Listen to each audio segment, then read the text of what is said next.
Assalamualaikum warahmatullahi wabarakatuh. Saya Aulia Bewanda Idris, NPM 2215310098. Di sini saya akan menjelaskan tentang manajemen strategi. Definisi manajemen strategis pula dapat didefinisikan sebagai seni dan ilmu merumuskan, melaksanakan, dan mengevaluasi keputusan lintas fungsional yang memungkinkan sebuah organisasi untuk mencapai tujuannya. Manfaat-manfaat manajemen strategi pula yaitu manajemen benefits. Penelitian menunjukkan bahwa organisasi yang menggunakan konsep manajemen strategi lebih menguntungkan dan sukses daripada yang tidak.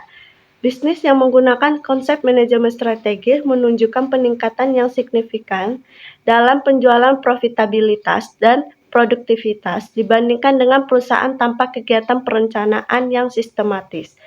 Yang kedua pula, non-financial benefit Granley menyatakan bahwa manajemen strategis menawarkan manfaat sebagai berikut. Yang pertama, memungkinkan untuk identifikasi, prioritasi, dan eksploitasi peluang.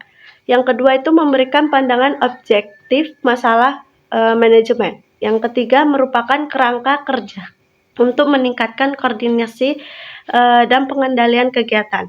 Yang keempat, meminimalkan efek dari kondisi yang merugikan perubahan. Ada juga terdapat alasan perusahaan tidak melakukan perencanaan strategi. Yang pertama, terlalu mahal. Yang kedua itu kemalasan. Yang ketiga, konten dengan sukses, kurangnya pengetahuan atau pengalaman dalam perencanaan strategi. Yang keempat, struktur imbalan miskin.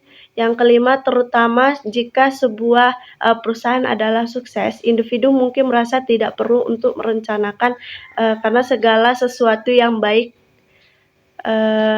karena mereka berdiri. Tapi sukses hari ini tidak menjamin kesuksesan besok. Selanjutnya yaitu takut kegagalan. Terdapat juga nilai penting visi dan misi. Pentingnya pernyataan visi dan misi untuk manajemen strategi yang efektif didokumentasikan dengan baik dalam literatur, meskipun hasil penelitian beragam.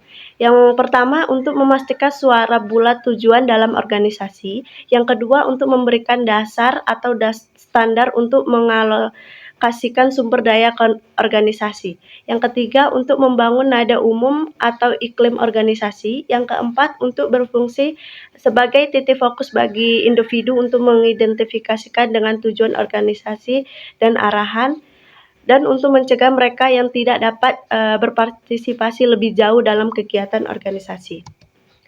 Selanjutnya itu tujuan utama penyusunan strategi adalah memandu pengembangan koalisi, memelihara konsep tim yang menyeluruh dan memenangkan dukungan dari banyak individu dan kelompok individu yang penting.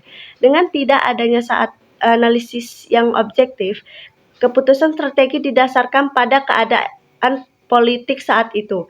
Mengelola hubungan politis adalah bagian dari membangun antusiasme dan esprit dengan korpes dalam sebuah organisasi. Selanjutnya, penyusunan strategi yang berhasil diketahui membiarkan gagasan dan proposal yang kurang didukung mati dengan sendirinya, dan secara murah hati dan terbuka memberi penghargaan kepada inovator yang berhasil. Penyusunan strategi yang baik berusaha memastikan bahwa sebuah dasar kekuasaan yang besar dalam sebuah organisasi tercermin dalam atau memiliki akses ke manajemen puncak. Selanjutnya yaitu proses evaluasi strategi.